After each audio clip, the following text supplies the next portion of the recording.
20, 20 quoi 28 qui se lève. On est le... qui se lève. Bonne réponse. 28 qui se lève, Ezrat Hashem, dimanche 28 qui se lève. Et le 1er décembre, le 1er décembre, Baruch Hashem, on avance dans le temps. On a un beau temps en Israël, grâce à Dieu. On se rapproche du Mashiach, qu'on ne confonde pas avec le 25 du mois de décembre que Dieu préserve. On ne confondons pas, Chad Shalom, les choses. Bien, Boker Tov. Aujourd'hui, c'est question. Ça y est, tu as fini ta liste. D'abord, avant tout, le shiur pour l'élévation de l'âme de Myriam Bat Esther. Myriam Bat Esther, Ezrat Hashem, Vechen, la refouach lema de tous les malades d'Israël, Amen. et particulièrement celle de ma maman, que Dieu, Bezrat Hashem, lui apporte du très confort. Laissez-moi finir mes phrases pour dire Amen, soyez sympathiques. Deux halachot, Bezrat Hashem, et puis, Beshem Hashem, Naaseh Benatzliach. Combien chaque juif se doit être fier d'être juif, d'appartenir à cette magnifique religion qui est la mère de toutes les religions juives, puisque nous avons été copiés par l'islam et le christianisme par la suite. Et Baruch Hashem, je tiens à rappeler, je peux pas mener j'aime quand on me cherche sur internet, on me trouve aussi en face, je peux pas être sage. Baruch Hashem, je tiens à rappeler quand même une chose, c'est que dans les deux cas des deux religions qui nous ont accompagnés, on a eu deux personnages qui sont venus et qui ont dit Dieu m'a parlé. Tandis que nous, on n'a jamais dit Dieu nous a parlé, on était un peuple pour recevoir la Torah. On n'a pas eu une personne qui a dit, tu sais, Dieu m'a parlé à moi. Dans la Bible, il est marqué que le peuple d'Israël, un peuple entier, a été témoin oculaire du choix d'Hachem parmi les nations du monde, tandis que dans toutes les autres religions, que ce soit Bouddha, Mohamed ou Jésus, ce sont des personnages qui se sont inventés une situation et qui n'ont pas pu faire autrement que de se faire accompagner par des personnes ou payer ou je ne sais pas comment, mais quoi qu'il advienne, il n'y avait aucun témoin. Donc c'est facile demain de dire Dieu m'a parlé, je crée une nouvelle religion. La reine Bezrat Hashem, pour tous ceux qui nous regardent, soyez fiers, Bezrat Hashem Barach Shemolahad, d'être juif, d'adhérer à la religion mère de toutes les religions et de ne pas appartenir aux copies de notre Torah. Baruch Hashem. Je referme cette parenthèse. Hein? Il faut nous mettre un gardien devant la porte. Vous mettez un gardien devant la porte. Il y a Dieu qui nous protège, grâce à Dieu. Akadosh Baruch Hu nous protège. Il aurait pu me répondre. Hein? Il aurait pu me répondre finalement. Non, je ne veux pas descendre de niveau, mais que celui qui comprenne, comprenne. Il y a beaucoup d'assimilation en France. L'islam arrive par la peur et la crainte, car l'islam ne sait que détruire, tuer ou verser le sang. Donc c'est sa façon à elle de se faire comprendre. Elle ne sait pas par la philosophie ou par le langage se faire comprendre. C'est ou par la peur dans les métros, ou par brûler les synagogues, ou menacer, tu regardes dans les yeux, donc je te tue. C'est automatiquement ce langage-là. Au niveau du dialogue, ils vont pas très loin, c'est normal, parce qu'ils n'ont pas grand-chose à vendre dans ce domaine, si ce n'est que tu fais pas, je te tue, tu voles, je te coupe la main. Donc c'est vrai que ça fait peur. Mais si tu les bloques dans ce domaine et tu viens négocier avec eux, ça va pas très loin. Ça va pas très loin. Parce que ça peut pas aller très loin. Au niveau négociation, assieds-toi comme un homme et viens, on parle, ça va pas très loin. Surtout qu'ils savent, eux, où ils le émettent. Alors ils ont beau se servir de leurs références de droite et de gauche pour convertir l'islam en disant, regardez, nous envahissons le monde, Dieu est avec nous, nous avons de l'or et de l'argent. Sur ce, les sages ont déjà répondu depuis très longtemps. Quand Dieu veut précipiter une nation, il a fait monter d'abord très très haut pour que la chute soit mortelle. Je referme cette parenthèse. Et encore, je me lâche pas. Bien. Où est-ce qu'on en était? Oui, alors. Milvat netilat yadayim beshacharit, beshekem imitato, be'ezrat Hashem yeshnam od devarim tzrichim netilat yadayim b'ma'im hachonim, לאחריהם סליחה מפורט. רוצים מבית הכיסא, אחר שעשה צרכיו, צריך ליטול ידיו ולברך אשר יצר את האדם. Quand on sort du bête à kissé. Alors, Minadine, je tiens à le dire dès maintenant, selon la halakha, il y a plusieurs éléments sur lesquels une personne doit faire une netilat yadayim. La première chose, c'est quand il rentre dans le bête à kissé. C'est-à-dire, si tu rentres pour prendre un papier dans le bête à kissé, il est préférable de prendre le keli, de faire une netilat sans bénédiction, bien sûr. 1, 2, 3, 4, 5, 6. D'accord? Pourquoi? Parce que tout endroit qui est empreint d'impureté, tu dois le faire. Quand tu te grattes, par exemple, sous la kippa, tu te grattes la tête, il y a de la sueur là-bas, donc c'est sale, automatiquement, tu fais une netilat yadayim sans bénédiction. Une fois que c'est fait, tu touches tes chaussures qui appartiennent au monde du sol, de la toum'a, donc automatiquement, tu fais netilat yadayim. Il y en a qui disent, quand tu rentres, même dans une salle de bain, il est préférable de faire. De l'autre côté, on sait que quand on va aux toilettes, c'est-à-dire pour ou uriner ou déféquer, peu importe le chemin qu'on prendra, on doit faire netilat yadayim. Alors, il faut savoir que Minadin, c'est pas une obligation de prendre le Keli et de faire un Netilat Yadayim avec, mais c'est quand même référencé et Alpi Sod, Alpi Kabbalah, il est préférable de prendre le Keli et de faire un Netilat Yadayim. Donc, c'est pas une obligation, c'est-à-dire que tu sors, t'es pressé, t'as pas de Keli, le Karakloum, tu t'essuies les mains, NBZ Baya. Le Netilat Yadayim avec bénédiction ne se dira que dans deux cas, comme on l'avait déjà expliqué à l'époque, ou pour le pain. Tu vas manger donc kazaït de pain, tu fais le Netilat Yadayim sans bénédiction, uniquement à partir de Kabetza, c'est-à-dire 54 grammes de pain avec bénédiction, c'est-à-dire entre 27 grammes et 50 grammes, tu fais pas de bracha. Tu dis 1, 2, 3, 1, 2, 3, tu dis pas la bénédiction, et tu fais Amotzi Lechem Inaret, c'est le Birkat Amazon. Mais si tu manges Kabetza, 54 grammes de pain ou 52 grammes de pain, dans ce cas-là, tu feras Netilat Yadayim avec bénédiction et Birkat Amazon de Waïta. Vous l'avez bien compris. Donc, c'était la première halakha. Je reviens sur une halakha qui ne vous a pas été enseignée, qui n'a rien à voir avec ce qu'on vient de voir ici. C'est sur le Tashmiché Mitzvot. Mazé Tashmiché Mitzvot, j'en ai parlé brièvement hier, je reviens à toute vitesse. Toute chose qui sert à une mitzvah, assure les alzel ba'em, aval mutar les rokotam. On n'a pas le droit de dénigrer cette chose-là, mais on a le droit de la jeter. Comme la poubelle, il y a des ordures, vous comprenez bien de quoi je parle. Quand vous prenez par exemple les Tashmiché Mitzvot, comme par exemple utiliser les gobelets de la Hanouka, par exemple, ou les mèches de l'allumage des bougies de Hanouka ou de Shabbat ou d'autres choses, ce sont des éléments comme le loulav.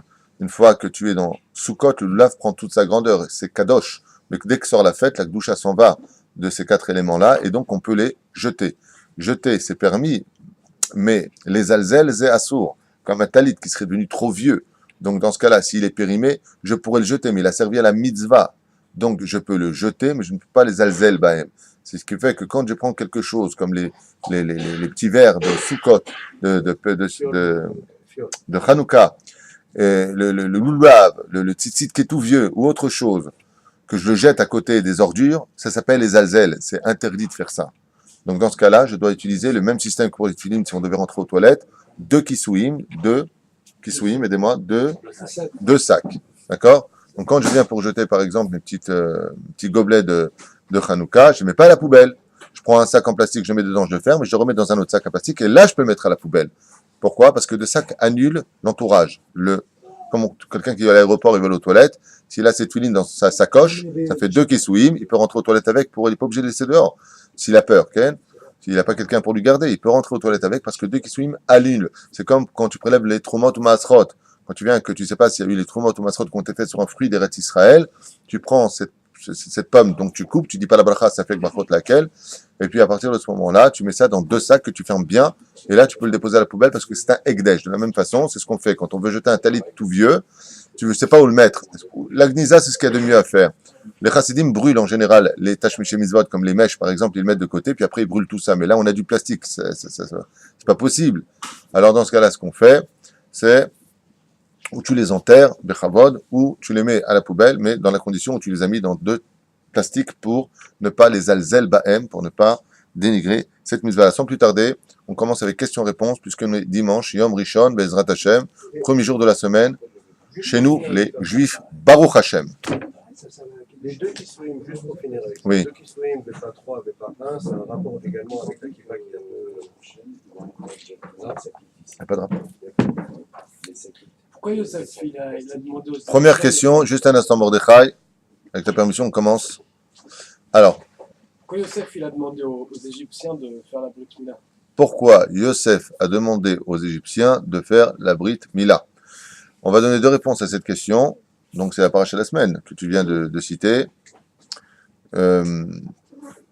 D'abord et avant tout, il faut savoir que toute l'histoire de la vente de Yosef en Égypte avait lieu pour un homme. Comme c'est marqué dans la Gemara, Aya Raou Yaakov Laredet le Mitzraim Beshal Shalaot Shel Barzel. Il aurait été digne de faire descendre Yaakov, malheureusement dit de façon assez difficile à entendre, enchaîné avec des chaînes en acier en Égypte. Ça veut dire obligé de descendre. Et pourquoi? Car Yaakov est la réincarnation de Adam Arishon qui a fait tomber sa semence, qui est partie en Égypte. D'accord? Dans la création du monde. Donc, Raoui, ça veut dire, si tu descends, même dans ces conditions, tu n'as que ce que tu mérites. Et la Gemara fait dire, Avalmana, qu'est-ce qu'on peut faire si le Srout, il avait tellement de mérite dans les cieux, c'est un homme qui était tellement intègre et complet, et surtout, émet, chez Neymar Vatiten, émet les Yaakov. Yaakov est un homme de vérité. Et de ce fait, son mérite était si grand que on a dû le faire descendre. Et comme l'Égypte est un pays extrêmement impur, on ne peut plus impur, même le pays le plus impur de tous les pays du monde, ça a toujours été l'Égypte, qui a toujours été un pays rempli de zima, d'accord?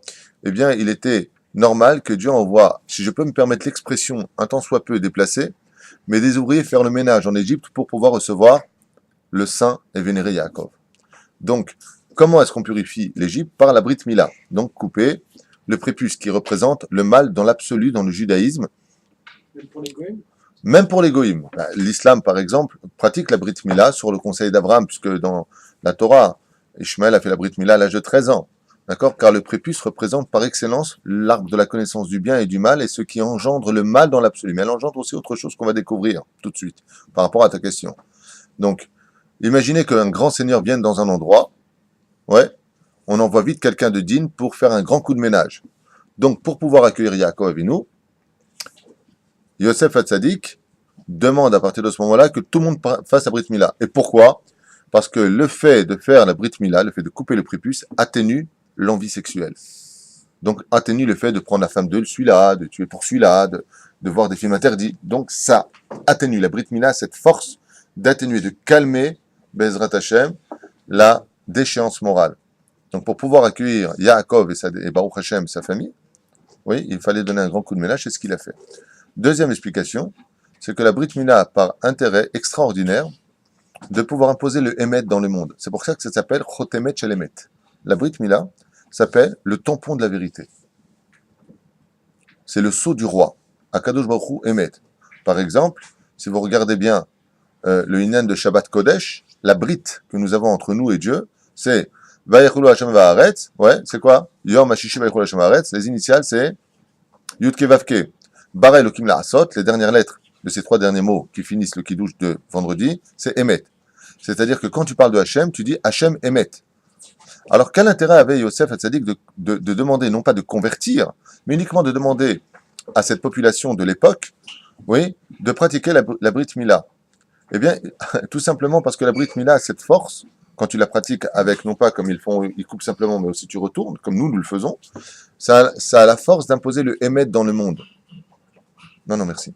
Ça a la force d'imposer le Emet dans le monde. C'est d'imposer le Emet dans le monde.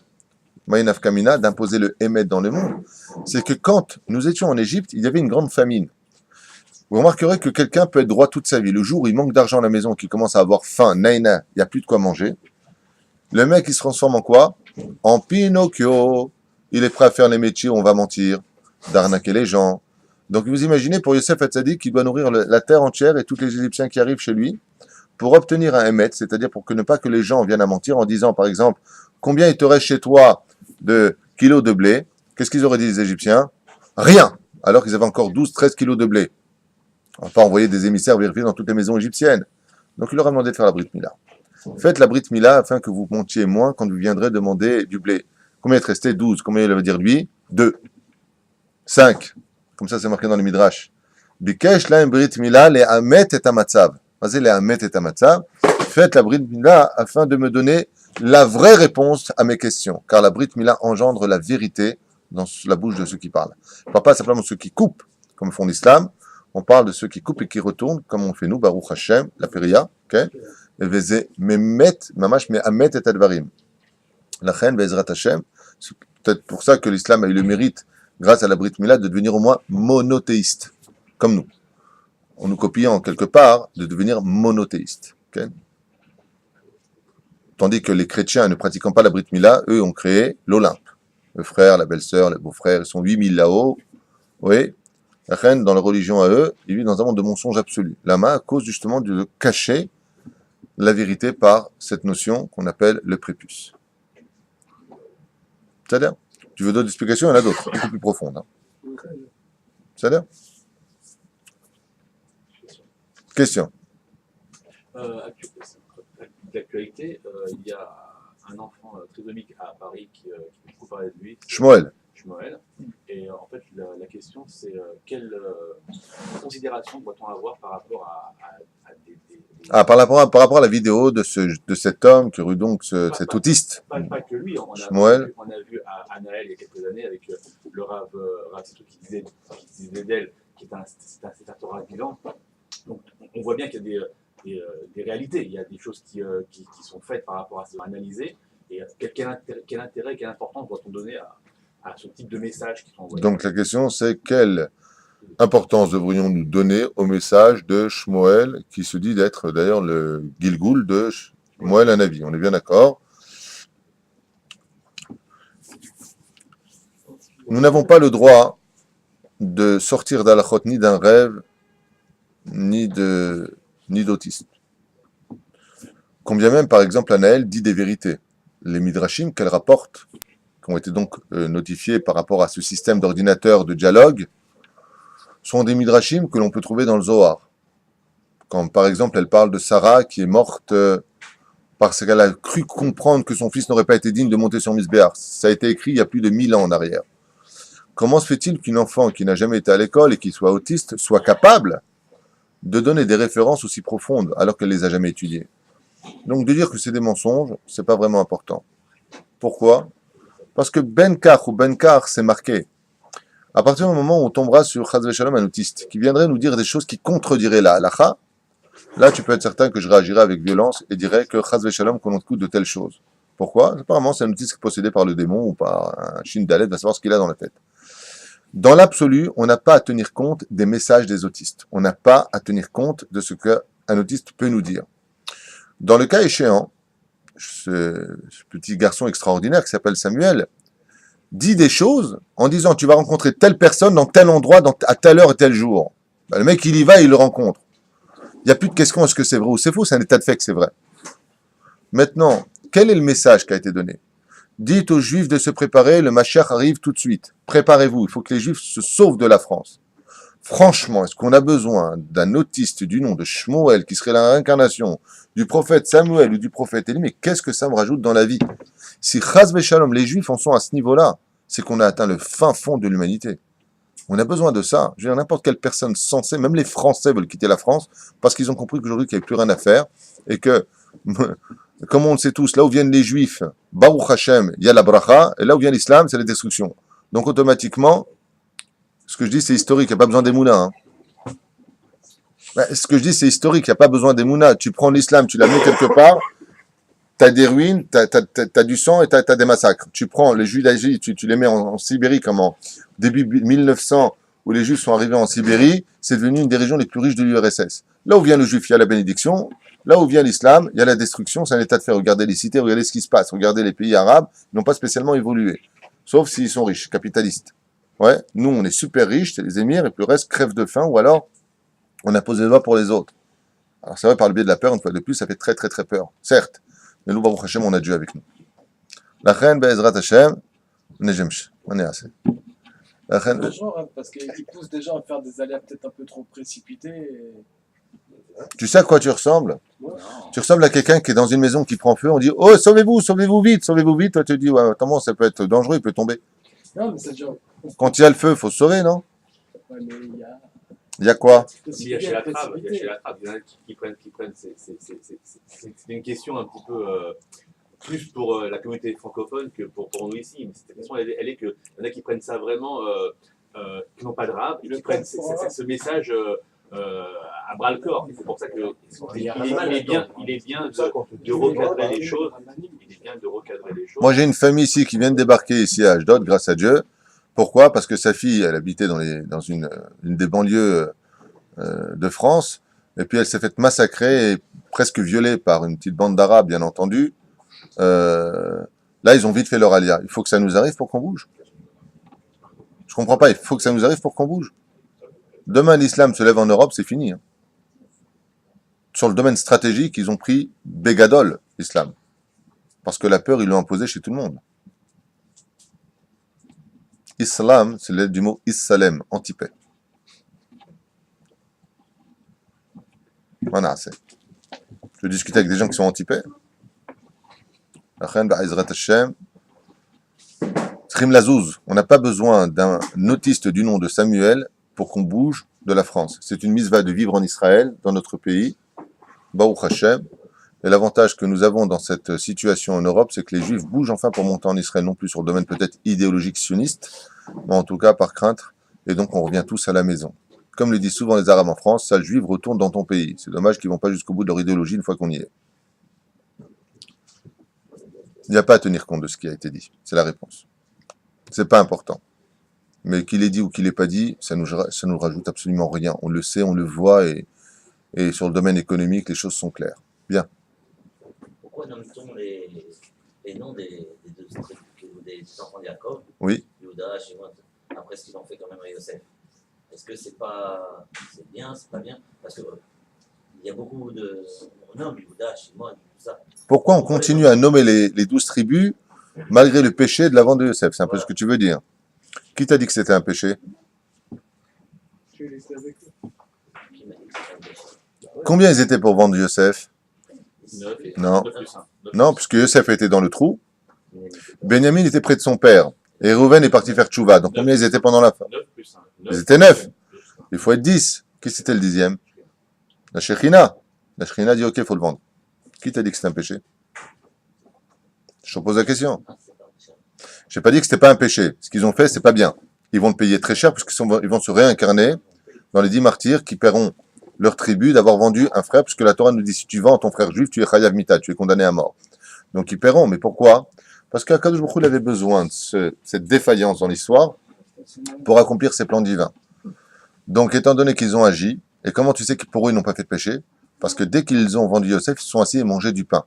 Les sages nous disent que quand on est capable de manger du pain après avoir fait quelque chose, c'est que c'est pas un péché. Ça veut dire quoi? C'est pas un péché. Pour eux, c'est pas un péché.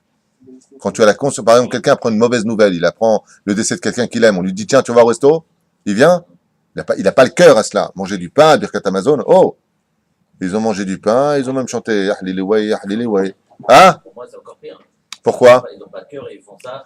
Donc il faut Qui t'a dit qu'ils n'ont pas de cœur? Qui t'a dit qu'ils n'ont pas de cœur? Il fallait éliminer toute impureté qui soit à l'intérieur, tout comme Abraham a engendré Ishmaël et Yitzhak. On a vu qu'Ishmaël était Racha. Après, il y a eu Yitzhak qui a engendré 2 fils, Esav et Yaakov. On a vu qu'Esav était Racha. Vient Yaakov, il engendre 12 fils. Il demande qui est le Racha. On compte que Yosef a un comportement qui ne correspond pas en général à la ligne de conduite d'un enfant d'Israël. Il vient aller rapporter tout ce qui se passe. Donc c'est quelqu'un de qui plus est qui est extrêmement beau et qui utilise sa beauté à des fins un peu bizarroïdes. Dans le sens où Chaz Shalom, il n'avait rien de tamé. Yosef Hatzadik, on sait de qui on parle, Sfirat HaYesod, celui sur qui Dieu a reposé toute l'histoire du monde. Il est celui par lequel Baruch Hashem, le peuple d'Israël, a été sauvé, Yosef Hatzadik. Donc il faut faire attention. Mais son comportement est marginal par rapport à la conduite des enfants d'Israël. Donc il est mal jugé par les frères. Mais quand ils agissent, ils ont pensé faire les Shem Shamaïm. Et la preuve en est, la Shekhinah a dit ok, je suis avec vous. C'est pour ça que Rabbi Akiva, comme on l'a expliqué, viendra dans les 10 martyrs, payé pour Hachem. À cause de la tenue qu'il lui a fait son père. D'accord, mais faut comprendre, quand on parle des passim, il a mis au-dessus des autres, parce que Yosef Hatzadik a vu en lui, comme on l'a expliqué dans le Shiur il y a 2 semaines ou 3 semaines, son héritier spirituel. L'erreur qu'il a commis, comme le prescrit les sages dans tous les livres, c'est qu'on ne doit jamais faire de différence entre nos enfants. Jamais descendre un enfant de son niveau. Toujours Bezrat Hashem, quand un enfant il ramène quelque chose de l'école, peu importe qu'il ramène comme étant un compliment du professeur, toujours dire « Oh, kolakavod » et pas dire « C'est quoi ce truc pourri là que tu m'as amené ?» Tu comprends? Donc il faut toujours donner de l'amour et jamais montrer de différence entre les enfants. Même si on a dans le cœur, un tant soit peu, une attirance plus vers un enfant que par un autre, parce qu'il a plus souffert que l'autre, ou autrement, Akadosh Baruch Hu déteste ceux qui agissent de cette façon-là. Yaakov a commis cette erreur de montrer sa différence plus pour Yosef que pour les autres enfants. Résultat des courses, ça a donné un deuil de 22 ans pour le père. Adam. Respire, Adam. On compare Yosef aujourd'hui, enfin on compare. J'ai entendu, et je crois que vous-même vous l'avez peut-être cité, mais ça j'en suis moins certain, que Yosef, parmi les enfants, peut être comparé au Kippot Srugot et enfin c'est une Hashgafa qui ressemble plus au Kippot Srugot dans la mesure où il est habillé comme les Égyptiens. Il passait pas sa vie, il travaillait, il passait pas sa vie à étudier la Torah dans une tente, etc. Enfin, en termes d'Hashgafa, il ressemble davantage à ce qu'on voit un peu aujourd'hui avec Kippot Srugot qu'au monde Haredi. Alors c'est très très bizarre parce que dans les 12 enfants... Mais t'es malade, hein. Tu veux pas arrêter de me raconter ta vie? Pose-moi ta question. Alors, la question Il est fou le mec, je suis en train de dormir. La question, c'est pourquoi c'est Yosef qui ressort parmi les 12 enfants et c'est lui qui a le rôle le plus important. C'est lui pourquoi c'est lui qui a le rôle le plus important par rapport à son profil de Yehudi. Ah, ouais, non, parce que tu sais que tu m'inquiètes. Au départ, je savais pas. Non, parce que si tu fais parmi un parti que quand on leur demande quelle heure il est, ils racontent où ils ont acheté leur montre, on va pas s'en sortir. Bien, hein? Ce qu'il faut comprendre avec c'est que Il m'a commence tué. à poser sa question, il ne connaît pas la question qu'il va poser. Ouais, c'est l'impression qu'il cherche comment il va poser la question. Pardonnez-moi. Alors, je te rappelle que pour le dimanche, il faut préparer la question à la maison. N'empêche que c'est une bonne question. N'empêche que c'est une bonne question, dit-il. Et je voudrais te poser une question. Alors d'abord, avant tout, moi je vais expliquer un peu ce que tu as voulu dire. Il dit ici, quand tu parles de Kippot Strugot, je ne suis pas trop d'accord avec ce que tu viens de dire, puisque moi je ne suis pas Kippot Struga et je fais exactement la même pratique que Yosef. Je ne m'installerai, et c'est ce que je fais ici, je suis venu à City, dans un endroit où il n'y avait pas de Torah, pour divulguer la Torah. Car l'intelligence de la lumière, c'est de briller dans l'obscurité. Mais de faire briller une lumière parmi les lumières, c'est très bien si tu veux, mais ça ne fait pas profiter les autres. C'est l'histoire de Hanouka, comme on l'a dit. La mezouza se trouve à droite quand tu rentres, parce que tout ce qui vient rentrer chez toi doit venir par la droite, comme une mitzvah quand tu l'as fait pour toi. Tu la tiens toujours quand tu fais une bracha, toujours par la droite. On a expliqué hier que la Hanouka doit être en face, donc c'est la gauche. Et quelle différence entre la droite et la gauche? Tout ce qui est droite fait rentrer chez toi, tout ce qui est gauche fait sortir de chez toi. La fête de Hanouka tombera toujours au moment où Yosef apparaît justement comme un homme qui vient au service des autres. En d'autres termes, il vient éclairer l'extérieur et non pas sa propre demeure. Il vient donner la nourriture aux autres, la spiritualité aux autres, la Brit Mila aux autres et non pas à lui-même. Donc, la grandeur d'un homme, ce n'est pas de devenir un grand tzaddik à Bnei Brak dans son univers à lui ou là-bas, et c'est sûr qu'il n'y a pas de faute, mais d'être capable de devenir un lampadaire extraordinairement puissant pour que ceux qui vivaient dans l'obscurité puissent trouver leur chemin vers la Teshuvah, c'est-à-dire réaviver les âmes des autres, même parmi les nations du monde, d'être capable de réaviver leur âme, de les ramener vers les 7 lois noachides pour les non-juifs et les 613 mitzvot de la Torah pour les juifs, ça c'est le but réel du monde de la Torah. C'est pour cela qu'il faut toujours les deux choses dans la vie d'un juif, une mezouza et une menorah.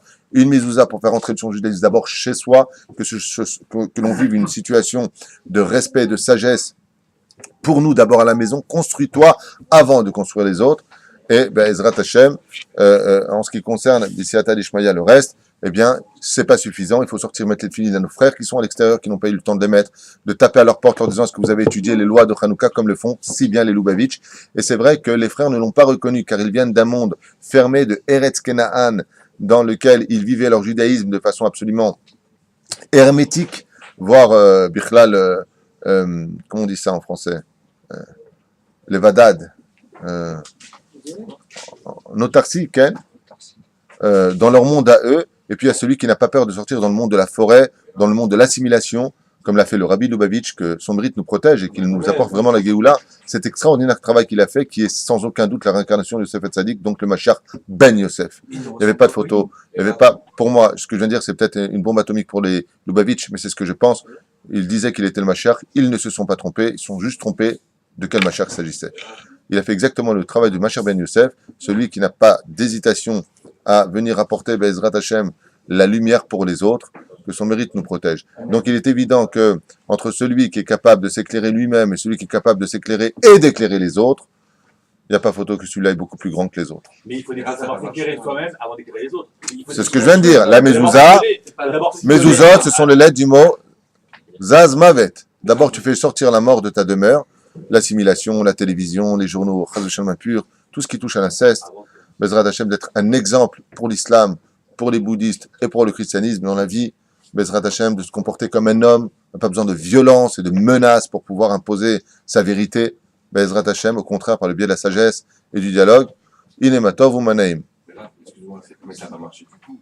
Ça n'a pas marché du tout. Pourquoi? Ceux qui n'ont pas été esclaves, ceux qui habitaient à Goshen, ceux qui ont vécu dans le ghetto, ils n'ont pas été esclaves, ceux qui étaient un peu dans les autres villes, tout le monde s'est tombé dans l'assimilation, etc. Pourquoi? Pourquoi, d'après toi, il y a eu une assimilation qui a eu lieu après? Pourquoi? Pourquoi? Je te pose une question, réponds-moi pourquoi. Parce qu'une fois de plus, on est retombé exactement de ce que l'on vit aujourd'hui. Les parents de cette époque en Égypte, comme le raconte le Midrash, ont dit « Mana, c'est Zéador ». La génération d'aujourd'hui, elle veut comme ça. Tu comprends ce que je veux te dire? C'est-à-dire qu'il n'y a pas plus maniable qu'un juif dans le monde. On est tout le temps solidaire des autres. Mais sois solidaire, mais reste juif. Pas tout le monde peut être Yosef Hatzadik. C'est pour ça que Yosef Hatzadik fait partie d'une élite de gens qui se sont complètement annulés face à Hachem pour être capables d'influencer dans le monde extérieur sans pour autant convertir les autres. On n'a pas besoin de convertir. Si vraiment tu dis que tu es la vérité, donne de la valeur à ta vérité. Nous, les juifs, pour être convertis, il faut des années, et encore même à la fin, c'est pas sûr que tu le deviendras. Vous avez compris? Mais celui qui tient à convertir les autres dans sa religion, c'est qu'il n'est pas sûr de ce qu'il fait. Il a un problème. Il a besoin d'être plusieurs pour dire manifestation valable. Les cailloux, il y en a partout, les diamants, ils sont rares. C'est pas que ça. Yosef, c'est le fils de chez Yaakov qui se fait le plus remarquer. Et c'est-à-dire que ce fils ne vit pas, il n'a pas explosé, c'est pas épanoui en Eretz HaKodesh. Il n'a pas le profil de rester dans une tente, de s'habiller comme un juif. Il n'a pas le profil. Il devient gouverneur du pays le plus puissant de l'époque. C'est une image qui renvoie, enfin, que Kadosh Baruch Hu a cherché à nous renvoyer aujourd'hui par rapport à un profil de Yehudi qui est plein de Tu sais, je voudrais te répondre avec ma façon rapide parce que j'ai compris ta question. Je pense qu'on a clairement répondu à tout cela. Tout comme il n'y avait qu'un Yosef Hatzadik, il n'y aura toujours qu'un leader dans ce domaine. Il y a eu le Rabbi de Lubavitch, il y a eu le Tzemar Tzedek, il y a eu Baruch Hashem, des grands dans le monde de la Chassidoute. Pas tout le monde peut être cela. Pas tout le monde. Mais on a vu que la majorité, quand même, c'était les frères face à Yosef. Le Rav Kook avait l'habitude d'expliquer Ve'echav lo ikiru oto, et ses frères ne l'ont pas reconnu, en disant que même les chilonim qui se sont habillés comme des goïms sont quelque part des Yosef Hatzadik qui ont été cachés dans l'histoire et qui, à travers ce déguisement, en réalité, ont voilé un tant soit peu l'étincelle divine qui était en eux. Mais on a vu que chez Yosef Hatzadik, la limite était parfaitement protégée puisqu'il était resté totalement kadosh tout en rentrant dans le monde des nations du monde. Et ça, c'est beaucoup plus grand, c'est évident pour répondre à ta question. D'être capable d'aller dans une université, de ne jamais, pour apprendre un métier par exemple, de ne jamais regarder une femme, de ne jamais, chas v'shalom, dévier du chemin, c'est évident que c'est beaucoup plus grand que de rester dans ton ghetto avec que des hommes dans la yeshiva, à te concentrer que de Torah. C'est évident que c'est beaucoup plus grand d'être une lumière dans l'obscurité, comme je te l'ai dit au début, que d'être une lumière parmi les lumières. D'ailleurs, même au niveau du travail, c'est pas le même boulot. Stéphane, Question de ma femme. question de ton épouse. Voilà. Est-ce qu'elle doit allumer une autre bougie en plus parce qu'elle est enceinte le Shabbat? Absolument pas. Puisque l'enfant fait partie de son sein intérieur, doit-elle allumer une bougie en plus parce qu'elle est enceinte? Si elle a que ça à faire, oui. Si elle veut. Non, il n'y a absolument aucune obligation. La seule fois où on voit qu'une femme enceinte doit faire participer son embryon à une situation, c'est pour les caparotes de la veille de Yom Kippourim, où là-bas, effectivement, même une femme enceinte devra prendre un poulet ou une poule, ça dépendra de ce qu'elle a dans le ventre, pour la capara. Mais tant que l'enfant est dans son ventre, elle fait partie d'un de ses membres, et de ce fait, ce qu'elle fait, l'enfant le fait. Et après, quand il est, c'est un minag ou c'est une mitzvah? C'est un minag, il n'y a aucune mitzvah dans ce domaine. J'ai jamais entendu que c'était une mitzvah d'allumer une bougie parce qu'un enfant est né, sauf peut-être pour son anniversaire, et c'est un an, si tu veux. Minag aussi, d'ailleurs. Les caparottes, comment on peut savoir ce qu'il y a dans le ventre? Parce qu'on faisait pas avant. L'homme échané. Dans le cas où tu sais pas, tu prends un poulet en plus. L'homme échané. Une poule, un poulet, c'est l'homme échané. C'est Minag Israël. Le but principal de tuer un animal, c'est de faire tes chouvas. Si tu tues un animal et que tu comptes pas faire tes chouvas, tu te réincarneras dans l'animal et on te tuera de la même façon.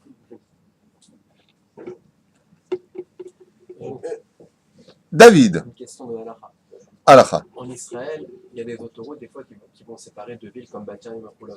Si on doit passer sur un pont, donc il va passer sur l'autoroute, est-ce que le Shabbat, on a le droit de porter sur ce pont? Non.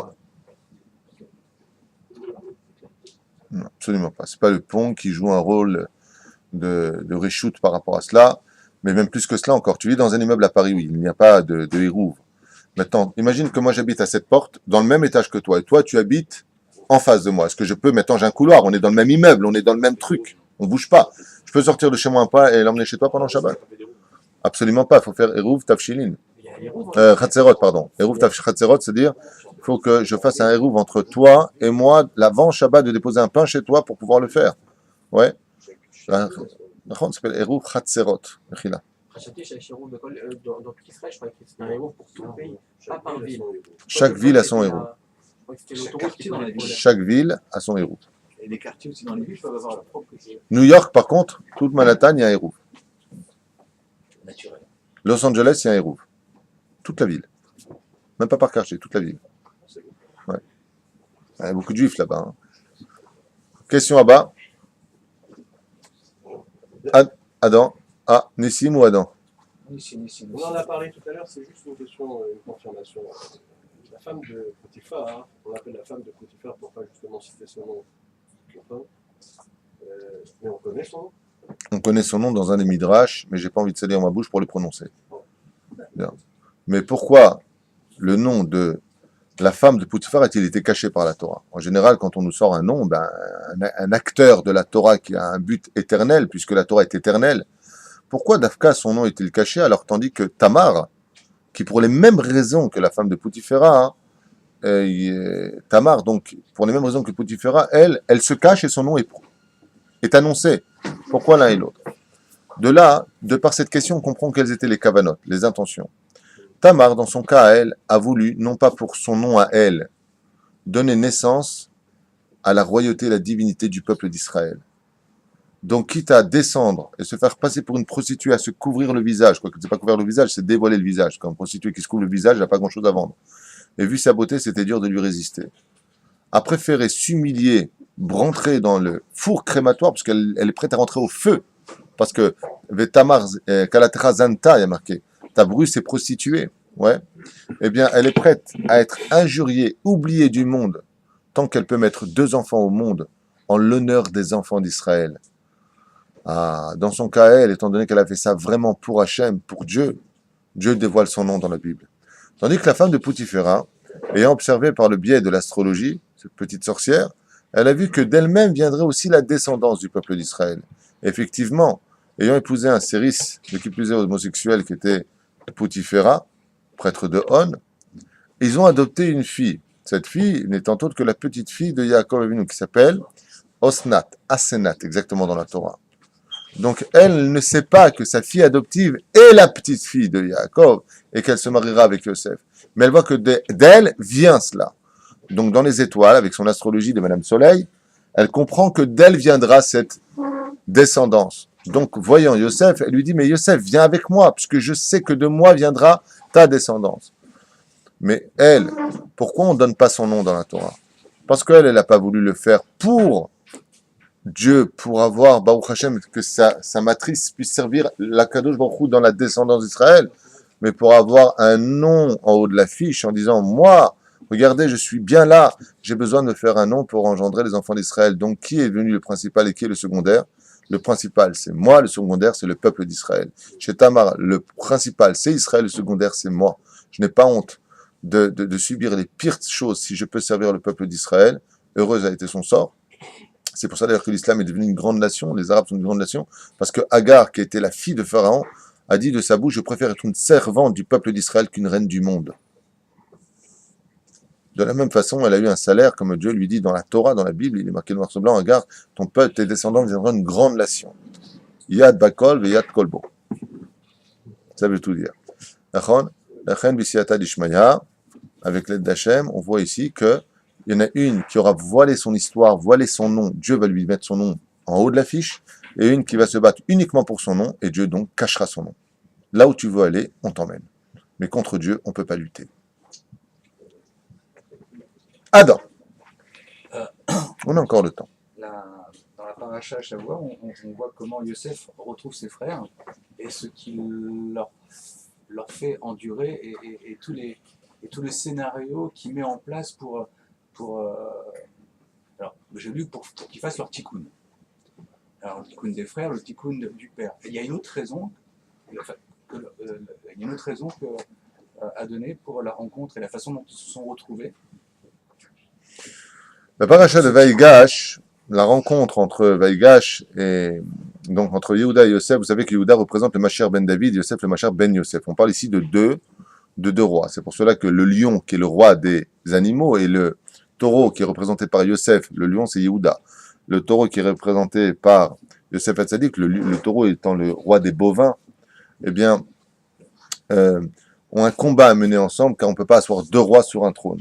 Cette rencontre est une rencontre qui a été si grandiose dans les cieux, que tous les anges de toutes les mapaliot, de tous les cieux, sont descendus pour voir ce combat entre Yehuda et Yosef, à savoir sur quoi les choses étaient basées. Meragli Matem, comme il a dit, on avait expliqué la dernière fois, Meragli Matem, que Yosef Hatzadik avait été vendu parce qu'il avait fait du Lachonara sur ses frères, il avait rapporté d'Ibara'a et la vive sur ses frères, une mauvaise parole sur ses frères, pensant qu'ils faisaient des péchés pour ne pas qu'ils continuent à faire des péchés. Donc il a été vendu à cause de cela. Il leur dit, Meragli Matem, parce que vous, les frères, l'Ati de Lavo, beaucoup plus tard, vous réincarnerez dans les 12 tribus et vous ferez du Lachon Hara. Alors Yehuda se rapprochera de son frère en disant, toi tu t'es réincarné chez Yoshua bin Nun, qui ne fera pas de Lachon Hara, mais moi c'est Kalev ben Yefune, qui n'est pas fait aussi du Lachon Hara, Vaïgash Elav Yehuda. Donc on comprendra pourquoi Dafka Yehuda s'approchera et non pas les autres frères. Maintenant, si cette rencontre a lieu, il a fallu, au niveau du Pshat, même jusqu'au Sod, régler des problèmes. D'abord et avant tout, séparer Shimon de Lévi. Pourquoi séparer Shimon de Lévi? Parce que les deux ensemble pouvaient détruire à eux tout seuls toute l'Égypte. D'accord? Ça, c'est la première explication que nous donnent les sages. Deuxième explication, comme on l'a vu dans la ville de Sichem, pardon, qui a été détruite uniquement par ces deux adolescents, dont la force était incommensurable, parce qu'elle était spirituelle. Chez nous, la force n'est pas... je fais de la musculation, je suis ceinture noire de karaté. Elle est basée, Baruch Hashem, dans notre Emouna vis-à-vis d'Hashem, comme on le voit dans la fête de Hanouka, où très peu d'hommes, des vieux petits rabbins, ont mis par terre les armées les plus puissantes du monde au niveau quantitatif qu'au niveau musculaire. Donc, il était évident qu'ils devaient les séparer car leurs forces ensemble étaient dévastatrices. Deuxième chose, il fallait qu'ils le mettent de côté parce qu'il fallait piéger. Parce que quand tu dis à une personne, va me chercher ton frère pour voir si tu dis la vérité, bah, ils auraient pris un mec de la rue, lui auraient donné une bourse d'argent. Et maintenant, tu vas dire que tu es notre frère. Voilà toute notre histoire. S'il te pose des questions, tu pourras lui répondre. Donc, il faut qu'il me donne un frère chez nous. Pourquoi?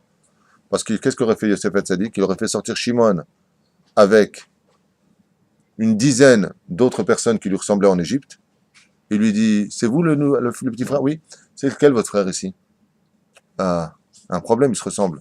Comment je peux savoir c'est lequel? Donc il fallait qu'il garde une personne chez lui. Et tout cela pourquoi? Pour pouvoir constater si les frères avaient fait tchouva. Est-ce que vous laisserez votre frère en prison? Et si je vous prends maintenant Binyamin, est-ce que vous allez vous battre au lieu de m'avoir vendu comme vous m'avez vendu? Ce message a quand même une connotation éternelle pour nous. Parce qu'on en a sorti une halakha. Si par exemple on vient, on nous dit, donnez-moi un juif, sinon je vous tue tous. On n'a pas le droit de le faire. On n'a pas le droit de donner un juif. Même pour en sauver beaucoup plus. Même pour en sauver beaucoup plus. On n'a pas le droit de donner un juif. Dans ce cas-là, Asher Cohen a envie de me dire, pourtant, quand ils sont venus voir dans Shoftim, 13e chapitre, l'histoire de Shimshon, ils ont dit, donnez-nous Shimshon ou on vous tue tous. Ils ont bien donné Shimshon, ils nous ont même donné enchaîné. Alors comment se fait-il? L'Alakha dit, si on vient et qu'on te dit, donne-moi ce juif là où je vous tue tous, tu as le droit de donner. Mais s'ils disent, donne-moi un juif où je te tue, tu donnes personne. C'est la différence. Donc oui, il y a un système historique, une halakha qui en est sortie. Et Baruch Hashem, c'est pas que dans ce monde, il y a des mondes qui ont été réparés en haut. La rencontre qui a lieu, la Gemara nous dit que cette rencontre qui a eu lieu entre Yosef et ses frères est une rencontre qu'on aura tous un jour face au Créateur. Quand on partira de ce monde à 120 ans, ouais, si on a eu le bonheur de faire attention de ne pas s'assimiler aux nations du monde et de ne pas avoir épousé une autre religion que notre Torah, Baruch Hashem, on nous posera la question et on nous dira, j'ai vu que tu as levé la main, sois patient, viens, Baruch Hashem, et prends ton Gan Eden. C'est ce que tu mérites. Baruch Haba Daniel. Baruch Nahaya Metim Kevodo. Et dans ce cas précis des choses, alors on réagira et on comprendra très facilement que le message que nous avons ici, c'est un message qui a pour but d'apporter la réponse de la fin des temps. Et c'est quoi la fin des temps de chacun de nous? Vayim Miketz Shnataim Yamim, parachat de Vaïgash, la rencontre avec Dieu, c'est quand tu diras Ani Yosef, Mazé Ani Yosef, je suis Dieu. On a vécu toute notre vie dans l'ignorance, pensant que ce monde était un monde efker, comme on dit efker en français, abandonné, qui n'a pas de propriétaire. Mais quand l'âme quittera ce monde et qu'elle sortira de l'enveloppe charnelle qu'on appelle le corps, Dieu te dira maintenant tu me vois, Ani Hachem. Qu'est-ce que tu as à répondre? Donc tu vois qu'à travers tout cette cérémonie ou ce théâtre, si tu veux, de la Torah, qui nous est présenté de telle façon à ce que c'est bizarre, les psukim sont rapides. Il dit Ani Yosef, par Hanishmatam, ils ont été choqués. Quoi, tu es vraiment Yosef? Alors que nous, on te considérait comme mort. Il y a des gens qui ont considéré Dieu comme étant mort, et seront choqués de voir que le dévoilement d'Hachem en réalité est beaucoup plus proche de nous, et que viendra un jour, où il nous dira, Pikadbou, Ani, Hachem. Tout comme Yosef l'a dit. Ainsi l'enseigne la Gemara. Dernière question, ou avant-dernière, Bli Neder. quelque chose qui est dur à comprendre quand même, c'est qu'ils ont fait Teshuvah. D'accord. Donc, après, même s'ils devaient payer un tikkun, s'ils ont fait Teshuvah, c'est que normalement, ils ont regretté leur faute, et donc ils n'ont plus rien à payer après. Maintenant, on va dire qu'ils payent quand même. Alors pourquoi c'est pas eux qui ont payé? Pourquoi c'est des générations plus tard, 10 personnes, qui n'ont rien à voir avec l'histoire? S'ils ont payé pendant la rencontre de Vaïgash, pourquoi donc paieraient-ils plus tard en réincarnation? Lema d'Avardomé. Dans ce cas-là, Teshuvah, ça marche ou pas? Parce que s'ils ont fait Teshuvah... Je peux te répondre? Très bien. Un jour, un homme a cassé une vitre. Il a demandé pardon. D'accord. Bon, tu payes quand? C'est lui qui paye. T'as pas compris. Tu as posé une question en disant, la paracha de Vaïgash vient nous dire que les frères reconnaissent leur erreur. Donc ils ont demandé pardon. Répond Yosef à ce moment-là. Vous inquiétez pas, Atem Chashaftem Telera, Hachem Chashav Tova. Toujours il sait ce qu'il fait, tout est les Tova, tout est pour le bien, il n'y a pas de problème. D'accord, maintenant tu as cassé la vitre, tu as demandé pardon, on te pardonne, mais répare la vitre. Ça, c'est les 10 martyrs. Pourquoi c'est pas eux qui ont payé? Pourquoi c'est pas eux qui ont réparé les 10 enfants de 10 tribus? Mais c'est eux les 10 martyrs. Ils ont simplement changé de gants, c'est tout. Ils ont changé de corps. C'est eux les 10 martyrs. C'est les mêmes. Kif Kif Boriko. C'est exactement les mêmes. Notov. Là, ils ont demandé pardon à la paracha de Vaïgash, et dans la paracha, pas la paracha, dans l'histoire des 10 martyrs, ils sont venus payer. Pourquoi? Parce que le din nous dit malgré tout, ils ont fait tchouva. Ah bah, la Torah nous dit, si tu vends un frère juif, tu es chayav mita. Et ils n'ont pas été chayav mita. Donc, ils devaient venir dans ce monde pour être condamnés de chayav mita. Mais ils sont morts quand même. Quand ils ont appris qu'ils étaient Yosef, le Midrash dit qu'ils sont morts, une crise cardiaque. Et donc, leur âme est revenue dans leur corps. Mais ils ne sont pas morts de chayav mita de l'homme. Ils sont morts de chayav mita des cieux. Mais ils ont commis la faute sur terre. Donc, yachzoru la olamazé, veishalmu et kedin chayav mita. Comme le dit l'empereur. Qu'est-ce que dit la halakha chez vous, les juifs, quand un juif vend son frère? Il doit être mis à mort. Mais dans la Torah, il y a marqué dans la paracha de Vaïgash qu'ils ont demandé pardon, d'accord, mais ils n'ont pas été mis à mort. Donc vous paierez pour eux. C'est bien marqué comme ça dans la Gemara. Ils sont donc venus payer maintenant la dette. Le pardon ne suffisait pas. Pourquoi ça fait peur? C'est qu'on peut faire des chouvas, etc. Et après des générations. Ça dépend comment tu fais tchouva. Si tu fais tchouva Bé'ahava, dans notre production, tu n'as même pas besoin de payer. Mais là-bas, ils ont fait tchouva Be'ira. Il y a marqué noir sur blanc qu'ils ont eu peur. La teshuva, par la crainte, par le bâton, par la menace, c'est très important, d'une certaine façon. Mais c'est pas le vrai chemin de la teshuva absolue. C'est dans l'amour et la patience, la tolérance, Bezrat Hashem, qu'on arrivera à mener quelqu'un à la teshuva. Et là-bas, tu verras qu'au contraire, ils vont se donner facilement à cette mort horrible par laquelle les Romains les mettront à mort. Mais quoi que l'on veuille faire du juif, Baruch Hashem, Am Israël Chai Vekayam. Nous, les juifs, on est comme l'huile. Tu peux essayer de nous assimiler, tu peux essayer de nous déterminer, on refait toujours surface. Pourquoi? Parce que Dieu est avec nous. Question, Daniel, puisque tu viens de venir? Aucune question. Tu n'oses pas. Beshem Hashem, Naase, Venatzliach, Shelachem, Kol Tov. Sachez une chose, si aujourd'hui j'ai quand même répondu, quand même pour que ce soit clair, c'est parce que je reçois des messages sur les shiurim que je fais. On est vu donc par des islamistes qui nous regardent et qui m'écrivent des choses au nom de leur Coran et au nom de leurs écrits. Et si j'avais le bonheur de pouvoir m'asseoir avec eux en face et de leur montrer très très facilement, mais vraiment sans beaucoup faire d'efforts, combien il ferait mieux de nous respecter, comme l'a dit d'ailleurs récemment le roi du Maroc, il serait bon que les Juifs reviennent au Maroc. Pourquoi? Parce que depuis qu'ils sont partis, c'est la pagaille. Oui. Que Bezrat Hashem, il fasse attention à nous, car tout celui qui touche à un Juif aura affaire à Dieu. Il faut faire attention, celui qui croit en sa religion, qu'il y croit, tant qu'il n'embête pas les autres avec, qu'il vive son monde. Mais donc, je vous disais que mes cours sont regardés donc par des imams apparemment, et puis des islamistes. Alors il y en a qui m'envoient des compliments, bravo pour ce que vous faites, et puis il y en a d'autres qui me disent, pas du tout ce que vous dites, dans le Coran c'est marqué comme ça et comme ça et comme ça. Que chacun croit en ce qu'il veut, la valeur justement du libre arbitre, c'est de ne pas le voler à l'autre. Donc nous, on ne viendra jamais envahir les autres pays pour leur prendre leur identité comme eux savent le faire. Nous sommes, Baruch Hashem, tous les enfants de Dieu. Seulement, qu'est-ce qu'on peut y faire si Dieu nous a choisis parmi toutes les nations du monde? S'ils veulent être comme chez nous, qu'ils se convertissent. S'ils veulent rester comme ils veulent, qu'ils le restent. Ce qui compte, c'est que chacun vive en paix chez lui. Shalachem Kol Tov.